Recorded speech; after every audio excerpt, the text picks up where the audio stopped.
Top voice segment on the show. We have Major Dan Feferman, who's a former IDF intelligence officer, with me on the broadcast on India Ascents. Major Feferman, thanks so much for speaking to me. Let me start first by asking you that in terms of the meeting that took place between the Hamas leaders and the Lashkar leaders, the fact that it took place in Pakistan, India's backyard, how should New Delhi be seeing this?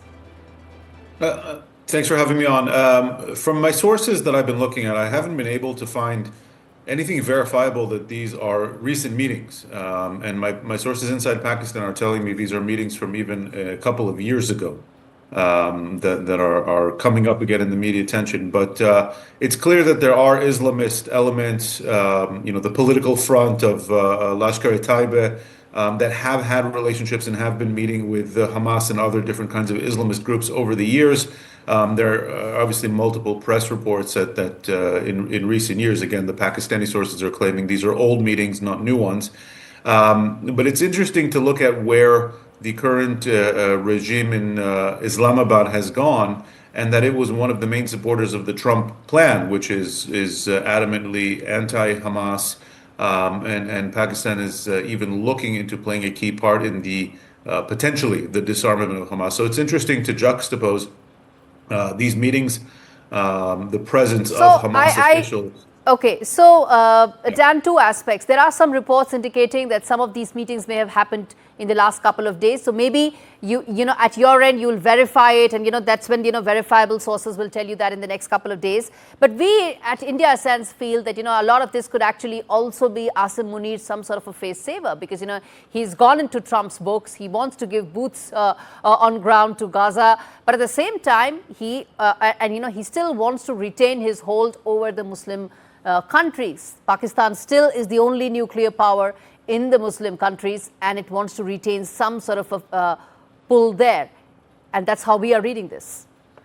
Look, it's clear Pakistan, since the ousting of Imran Khan, is trying to kind of get back in the good graces of both the Gulf countries and of the West, of the United States. You saw, the visits to Washington, kind of trying to get back into Trump's orbit. And again, let's juxtapose what you're saying, which could possibly be true. And we know the Pakistani public, of course, and the power of the Islamist groups there is quite strong, with the official policy of backing the Trump plan that seeks to disarm Hamas, and possibly being one of the powers that sends troops into Gaza to try to stabilize Gaza and disarm Hamas. And so, yes, it wouldn't surprise me if these reports are indeed current and accurate, that there is this kind of balancing act that is being played. This is something that we have seen from different countries in the region. We've seen it from Pakistan, of course, throughout in recent years. How do you balance public opinion, which is largely pro-Hamas, versus what the government is trying to do, and which is kind of try to be an active player, maybe even a leader, dare I say, on the kind of pro-US, pro-moderate side of the equation. Mm-hmm. Which brings me to ask you, Dan, that even if it's a face saver that's coming in late because of so many moving parts, and at the same time Asim Munir wants to stay relevant. From India's point of view, if we were to look at the security playbook, do you expect or anticipate any of those copycat sort of attacks that Pakistan, that Lashkar-e-Taiba may look to execute from Hamas's playbook?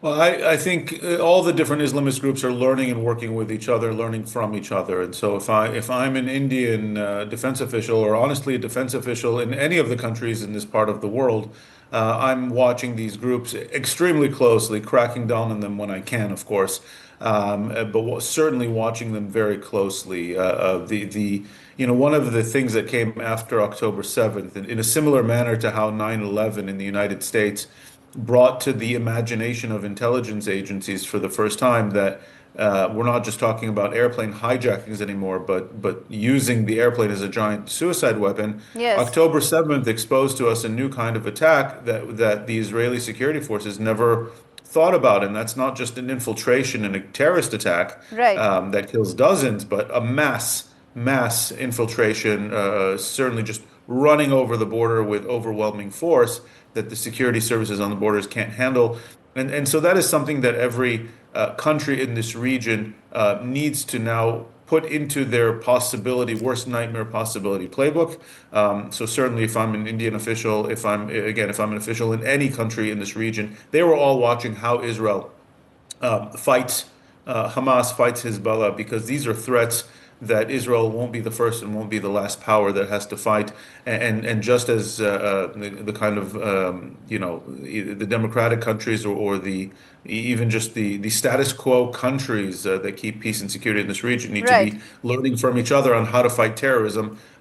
Be assured that the different terrorist groups and the extremist groups are also learning from each other and cooperating with each other very closely. All right, I'm going to leave it there. Dan Feferman, thanks much for speaking to us. Major Feferman highlighting what could be the security pitfalls for India going forward. Thanks so much.